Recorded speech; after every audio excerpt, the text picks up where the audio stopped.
Olá, segundo ano! Vamos à nossa primeira videoaula da disciplina de Biologia 1. Nessa aula de hoje, nós vamos falar sobre o assunto de alelos múltiplos.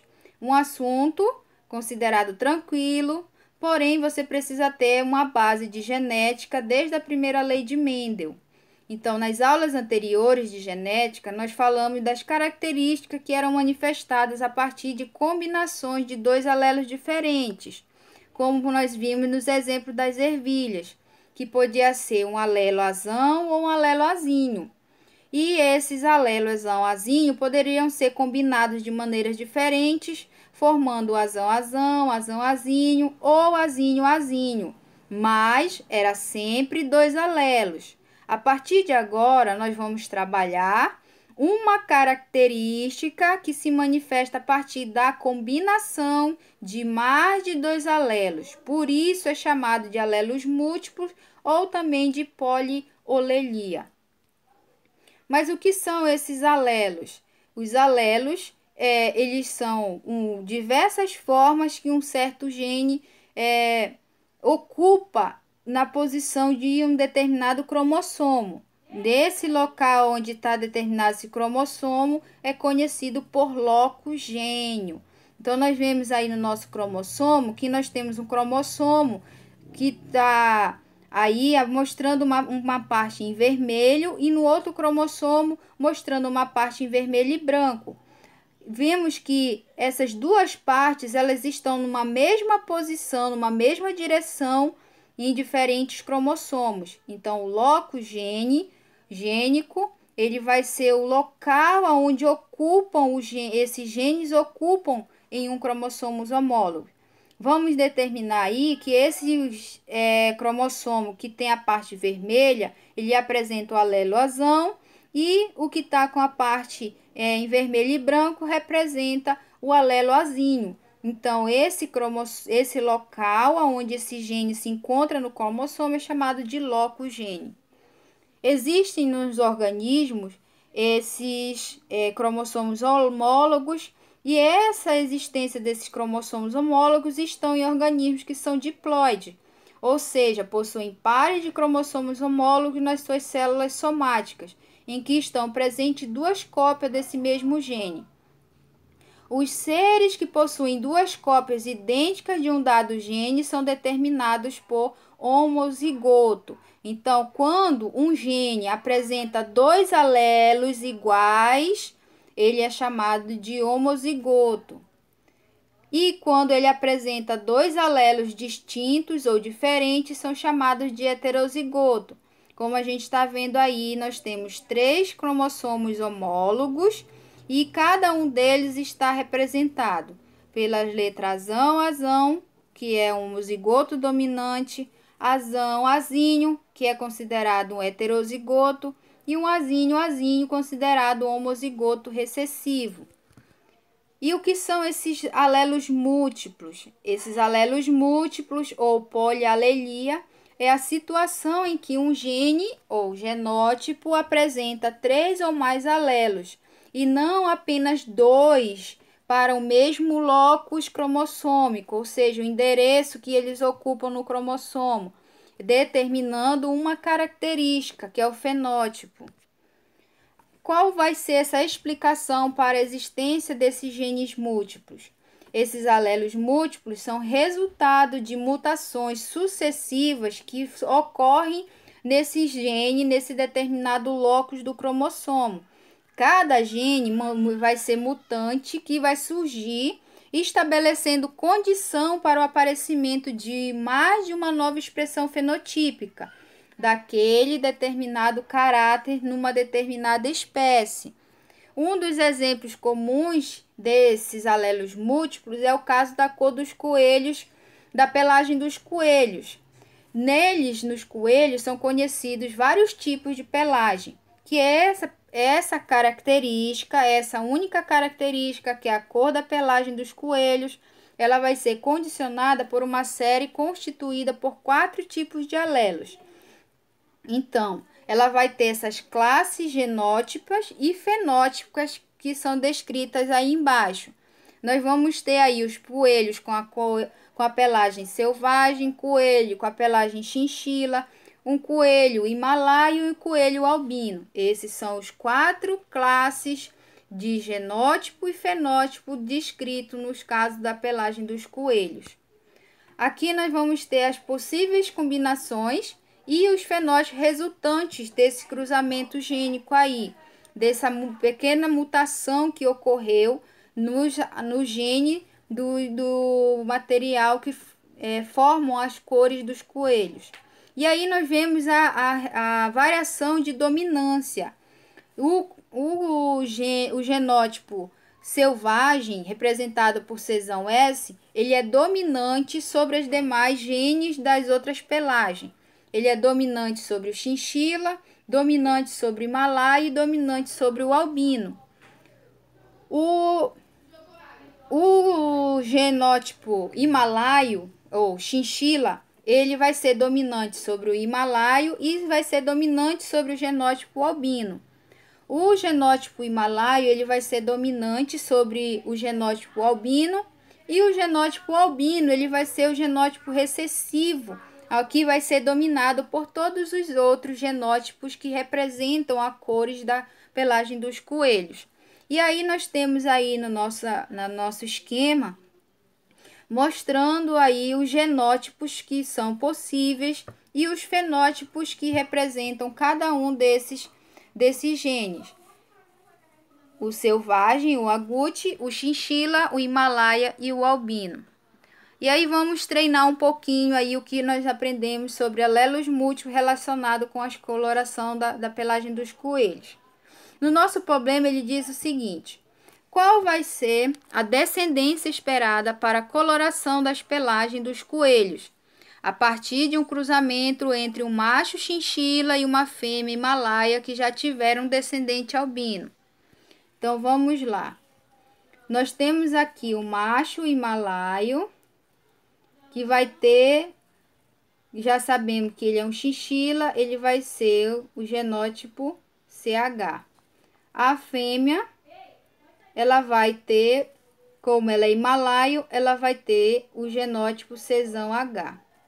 E tendo essa informação de que ele já tem um descendente albino, e nós sabemos que um gene vem do pai e o outro vem da mãe, então esse macho ele também vai ter um alelo albino e essa mãe himalaio vai ter um alelo albino. Então nós temos 2 indivíduos heterozigotos aí. E vamos fazer aqui o cruzamento deles.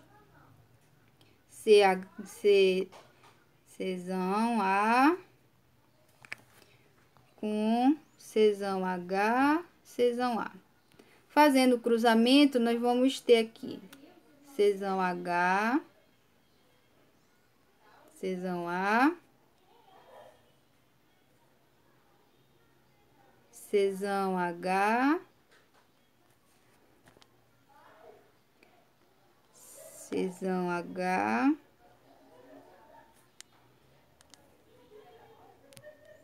Czão H, Czão A e Czão A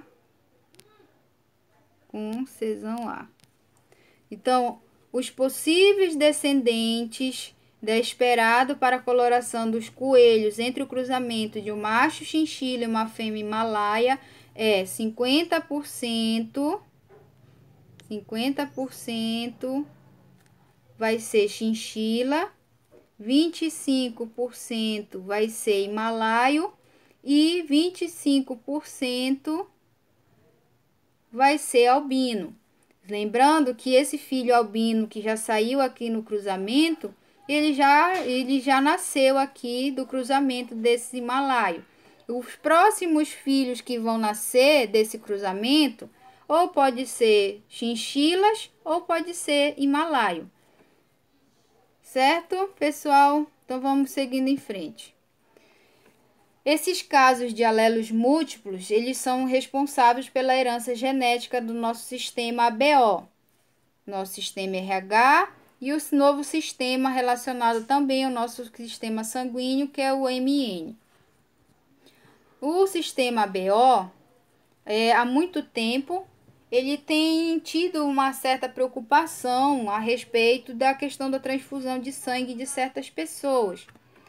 Desde 1900, em 1901, Landestein ele começou a observar que quando certas pessoas misturavam sangue, ocorria que no sangue do doador tinha uma reação de aglutinação, ou seja,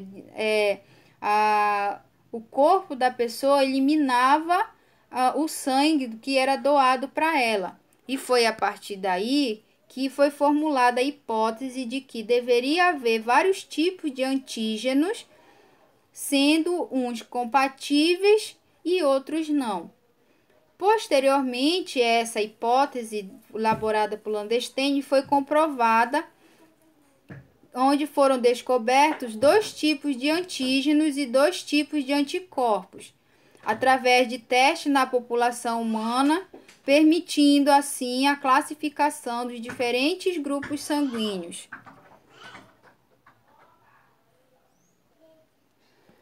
Desses diferentes tipos sanguíneos possíveis, vem a seguinte pergunta: por que o indivíduo pode doar para um e não pode doar para outro? E por que o indivíduo ele pode receber de um e não pode receber de outro?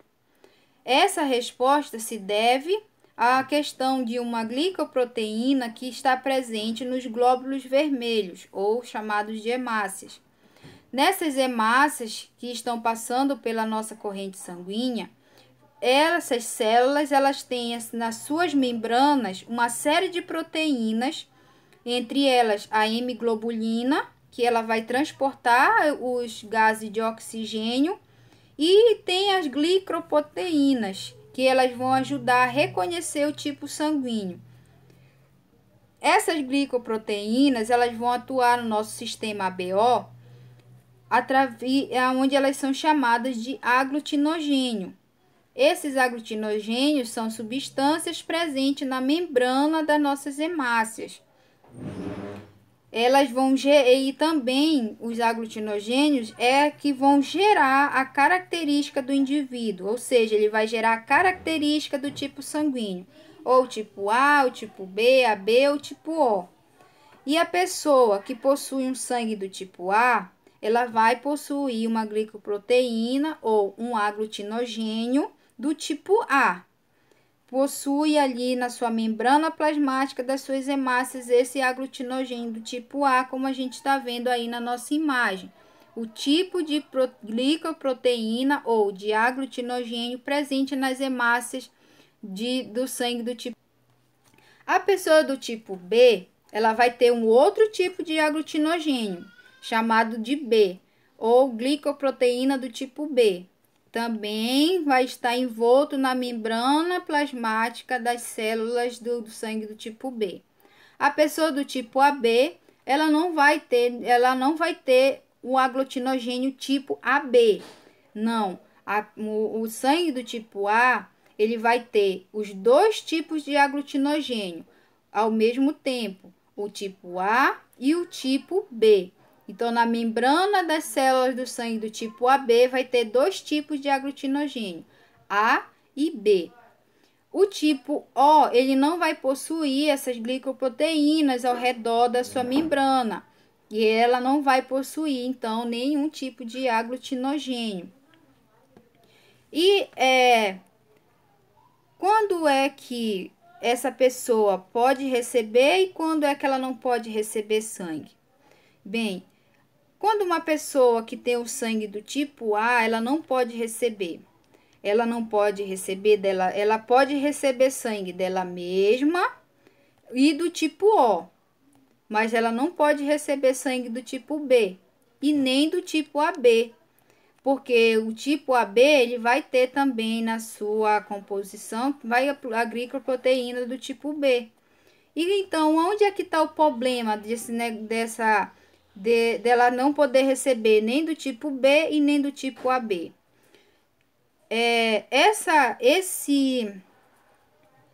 Esse sangue do tipo A, ele não vai conseguir receber devido à questão do aglutinogênio B presente no sangue do tipo A do tipo B e do tipo AB. Porque nessa célula do sangue do tipo A vai ter uma substância chamada de anti-B. Esse aglutinogênio, que é uma glicoproteína que vai permitir reconhecer esse sangue dessa pessoa, ele está lá nas nossas hemácias, na membrana das nossas hemácias. Já a aglutinina é uma substância química que vai atacar o sangue estranho, ou seja, ele vai aglutinar esse sangue.